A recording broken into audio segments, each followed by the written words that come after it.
We are coming close to leaving Maryland, and I feel like we're in Pennsylvania here. This is one mammoth rock field here. We've been hiking through rocks, and we continue to hike through rocks, and you can see where the trail goes up through here. The white blazes there. There's really no path, it's just a lot of rock. So I think we have just a lot of white blazes to follow across the rock. Makes for pretty difficult walking and hard on the knees, the feet, ankles, everything. And it's like this, you just follow the white blazes across the rocks because there's really no other way to mark it other than just to paint the rocks. So you go from rock to rock, trying to find the direction. Hope you don't get off course too far. But you can see the blazes, it's almost like a little puzzle. And then you can see up ahead where there are trees, and they do put some blazes. But we're gonna make it. Friday the 27th, and we're trying to make headway to get picked up, and I had to find my way through these ferns to get to the spring to get water. Quite beautiful, but I think I finally arrived at the spring. I'm pretty sure it's about a third of a mile, but look at the water. Very nice. Good water, and it is a spring.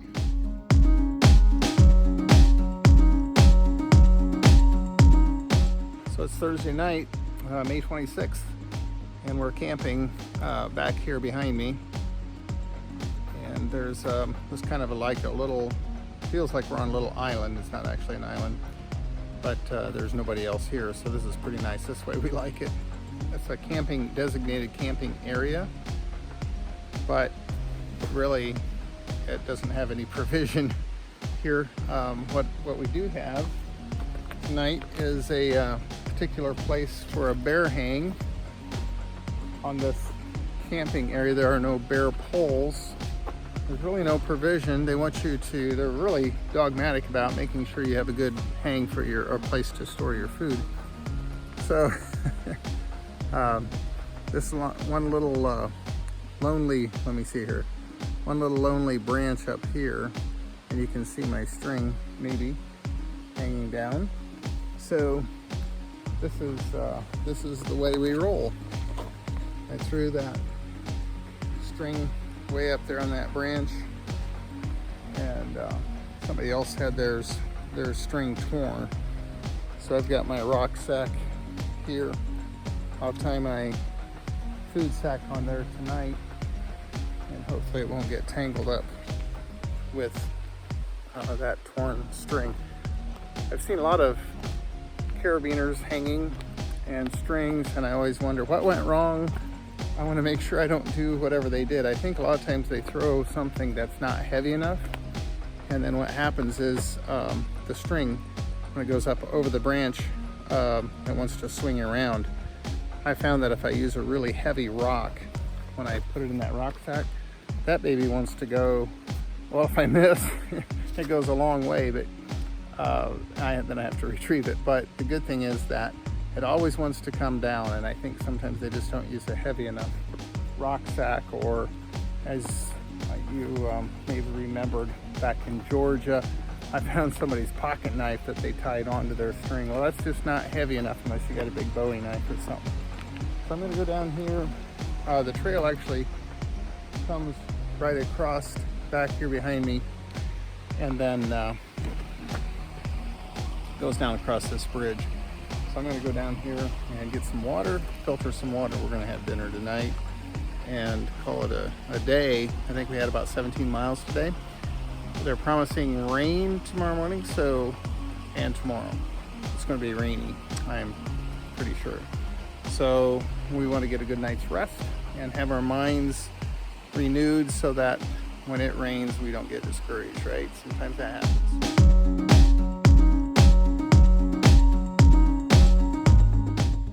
We are coming close to leaving Maryland, and I feel like we're in Pennsylvania here. This is one mammoth rock field here. We've been hiking through rocks, and we continue to hike through rocks, and you can see where the trail goes up through here. The white blazes there. There's really no path, it's just a lot of rock. So I think we have just a lot of white blazes to follow across the rock. Makes for pretty difficult walking and harden the knees, the feet, ankles, everything. And it's like this, you just follow the white blazes across the rocks because there's really no other way to mark it other than just to paint the rocks. So you go from rock to rock, trying to find the direction. Hope you don't get off course too far. But you can see the blazes, it's almost like a little puzzle. And then you can see up ahead where there are trees, and they do put some blazes. But we're gonna make it. We're at Black Rock Cliff this morning in Maryland. It's Thursday morning, and beginning of the day. Thought we'd stop out here and take a peek. Black Rock Cliff.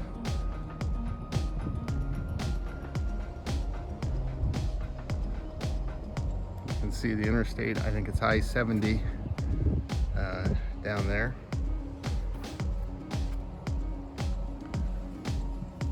Quite a view.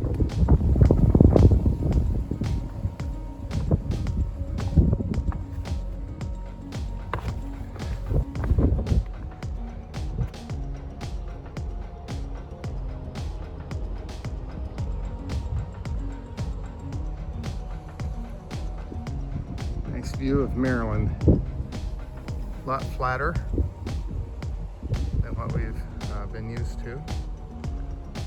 Very beautiful.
So we are at a shelter here. We're stopping for lunch, and I just feel like I need to give a shout out to the people who maintain and do the upkeep here at this shelter. Here's the privy. Now privies are generally pretty nice on the AT. We've had good experience overall, but this is, I think, one of the nicest privies that I have seen. Look at that decor in there.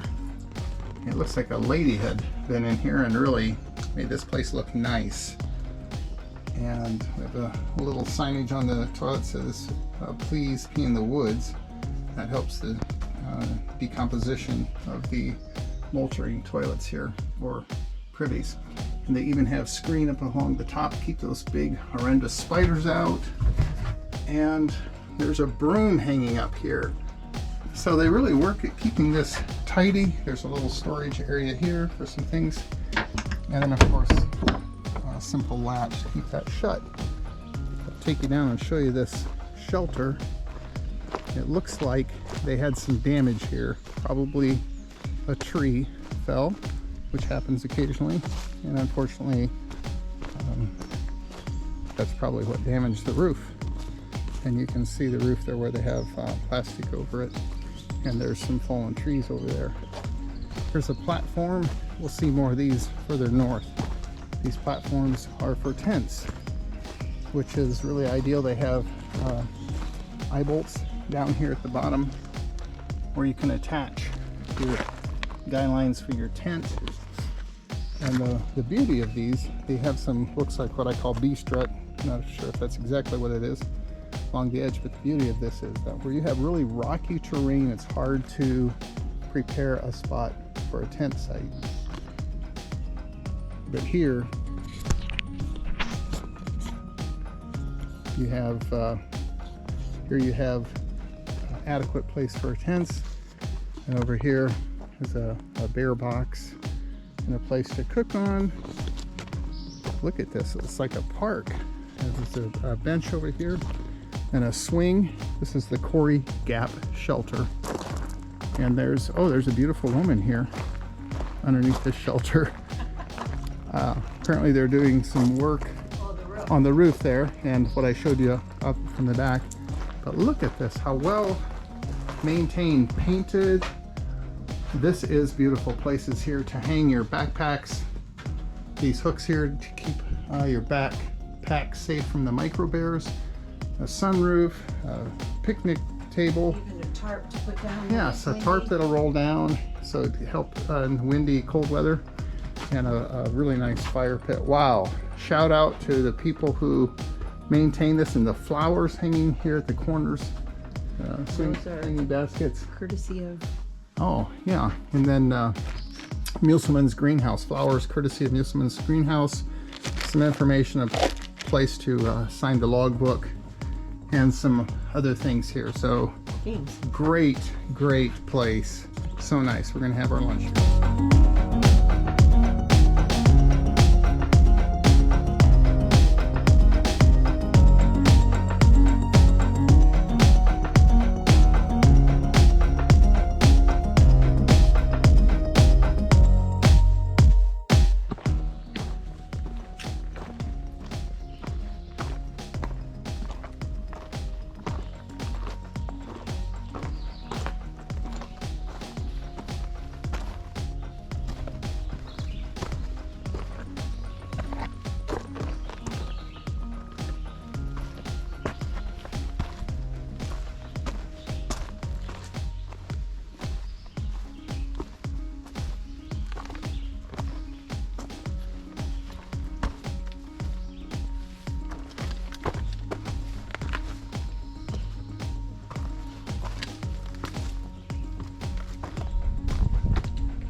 Well, today is June 1st. It's Wednesday, and we're still walking in the flatlands.